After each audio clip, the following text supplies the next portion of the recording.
Hello, నేను doctor Aruna Moparthi, fertility specialist and director, Meenakshi Test Tube Baby Center, Guntur. Meenakshi Test Tube Baby Center is a place where we speak and treat everything and anything about women's health.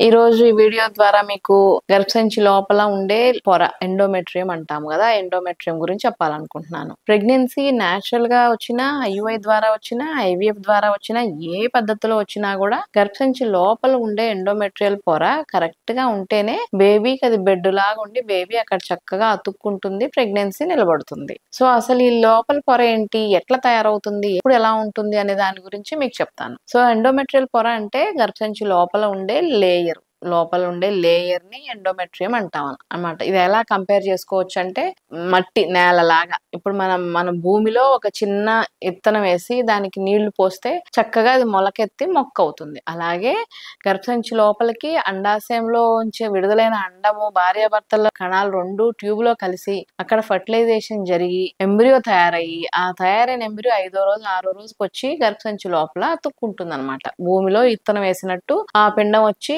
ఇక్కడ చక్కగా దీనికి తయారైన bed మీద అతుక్కొని చుట్టూరా రక్తం సరఫరా చక్కగా అందటం వల్ల చక్కగా పెరిగి పెద్దదవుతుంది పిండం. సో ఈ ఎండోమెట్రియం పొర ఎలా తయారవుతుంది అంటే, నెలసరి వచ్చిన 2వ రోజు బ్లీడింగ్ లో టిష్యూస్ పడతాయి, ఏదో ముక్కలు పడినాయి, ఫ్లెష్ లాగా పడినాయి, నాకు భయం వేసింది అది చూస్తానికి అని ఫోటో తీసుకోనో లేకపోతే ఒక పేపర్ లో ప్యాక్ చేసుకోనో తీసుకొచ్చి చూపిస్తూ ఉంటారు పేషెంట్. నాకు ఇది ఏదో పడిపోయింది మేడం, నాకు భయం వేస్తుంది మేడం అని చెప్పి. అది ఏమి భయపడేది కాదు, అది న్యాచురల్ గా తయారైన ఎండోమెట్రియల్ పొర. గర్భసంచి లోపల పొర కొంతమందికి పలచగా ఉంటుంది, కొంతమందికి మందంగా ఉంటుంది. సో మరీ మందంగా ఉందనుకోండి, పెద్ద టిష్యూ లాగా ఇంత ముక్కలాగా ఒకసారి బయటకు వచ్చేస్తుంది అనమాట. అది బయటికి హార్మోన్స్ అన్ని విత్డ్రా అవ్వగానే నెలసరి వచ్చేటప్పుడు మెన్స్ట్రుయేషన్ హార్మోన్స్ అన్ని బేస్ లైన్ లోకి రాగానే సడన్ గా ఈ పొర ఎండిపోయినట్టు అయిపోయి అక్కడ లోపల నుంచి ఊడి బయటపడికి వచ్చేస్తుంది. ఊడిపోగానే ఇక్కడ పుండు పడితే చెక్కు కడితే ఈ చెక్కు ఊడిపోతే ఎలా బ్లీడ్ అయిద్దో అలాగా గర్భసంచిలో నుంచి అది ఊడిపోగానే పీరియడ్ స్టార్ట్ అయిపోతుంది, నెలసరి మెన్స్ట్రుయేషన్ స్టార్ట్ అయిపోతుంది అనమాట. సో ఆ బ్లీడింగ్, ఆ పుండు చేతి మీద పుండు మానినప్పుడు 2-3 రోజులకి ఎలా ఆగుతుందో అలాగే పీరియడ్స్ వచ్చినప్పుడు కూడా ఆ పొర ఊడిపోయినాక 2-3 రోజులకి చిన్నగా మళ్ళీ ఎపిథీలియం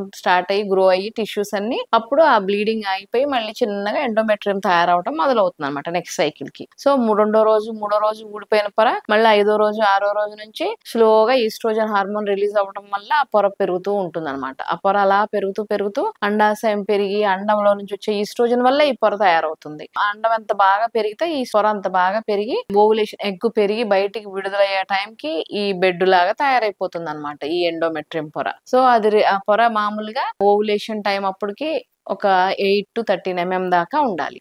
ఈ 8 కన్నా తక్కువ 6, 5, 6, 7 ఉందనుకోండి, ఆ ఓవులేషన్ జరిగి అండం మీరేం కణం దగ్గర పిండం ఏర్పడుతుంది కదా, ఆ పిండం అతుక్కోదు అనమాట అక్కడ అంత పలచగా ఉంటే. సో పలచగా ఉండడానికి లెస్ దెన్ 7 mm ఉంటే ఉపయోగపడదు. అలా పలచగా ఉండడానికి కారణాలు ఏముంటాయి అంటే, మెయిన్ గా నీటి బుడగలు ఉన్న అలా ఉంటుంది సరిగ్గా ఉండకుండా. కొన్నిసార్లు ఎప్పుడైనా చిన్నప్పుడు జెనెటిక్ టీబీ ఏమన్నా వచ్చినా, లేకపోతే ఏమైనా వైట్ డిశ్చార్జ్ వల్ల పెల్విక్ ఇన్ఫ్లమేటరీ డిసీజెస్ వచ్చినా, లేకుంటే మాటికి క్లీన్ చేస్తూ ఉంటారు, అబార్షన్స్ అయినాయనో లేకపోతే పాత కాలంలో ఏందో ఎండోమెట్రియం క్లీన్ చేస్తున్నారని ఊరికే డిఎన్సీలు చేస్తూ ఉంటే కూడా ఆ పొర అంతా ఊడిపోయి పలచగా అయిపోతుంది. సో అంత పలచగా ఉంటే బేబీ అతుక్కోదు. ఇంకో ప్రాబ్లం ఏంటంటే, మందంగా ఉంటే, అంటే ఇప్పుడు మోర్ దెన్ 13 mm ఉందనుకోండి, 14-15 mm దాకా ఎండోమెట్రియం పెరిగిపోయింది అనుకోండి, అది కూడా అబ్నార్మల్లే. అంత మందంగా ఉంటే కూడా మన బేబీకి కావాల్సిన బెడ్ కన్నా ఎక్కువగా ఉంటది కాబట్టి అది జారిపోతుంది పిండం అతుక్కోకుండా. సో అంత ఎక్కువగా మందంగా అవ్వడానికి కారణం ఏంటంటే హై ఈస్ట్రోజన్ లెవెల్స్ దేని వల్ల వస్తాయంటే, అగైన్ మళ్ళీ లావుగా ఉండటం వల్ల,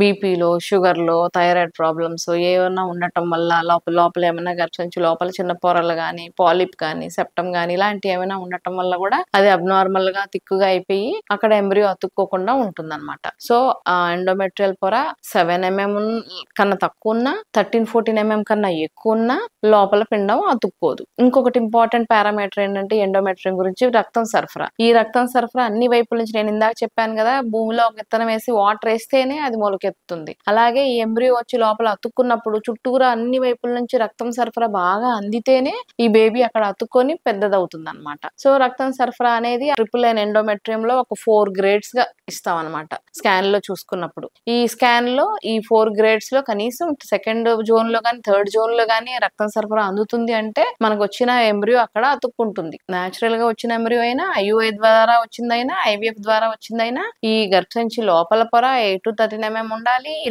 బ్లడ్ సర్క్యులేషన్ కూడా అన్ని వైపుల నుంచి కరెక్ట్ గా ఉంటేనే లోపల పొర చక్కగా అతుక్కుంటుంది అనమాట. సో ఈ ఎండోమెట్రియం లేయర్ అనేది ప్రెగ్నెన్సీ రావడానికి very very very important parameter. దీన్ని కూడా స్కానింగ్ చేయించుకున్నప్పుడు క్లియర్ గా చూపించేసుకొని ఫర్టిలిటీ హాస్పిటల్లో ఏమైనా ప్రాబ్లమ్స్ ఉంటే కరెక్ట్ చేసుకోవటం వల్ల ప్రెగ్నెన్సీ పొందొచ్చు.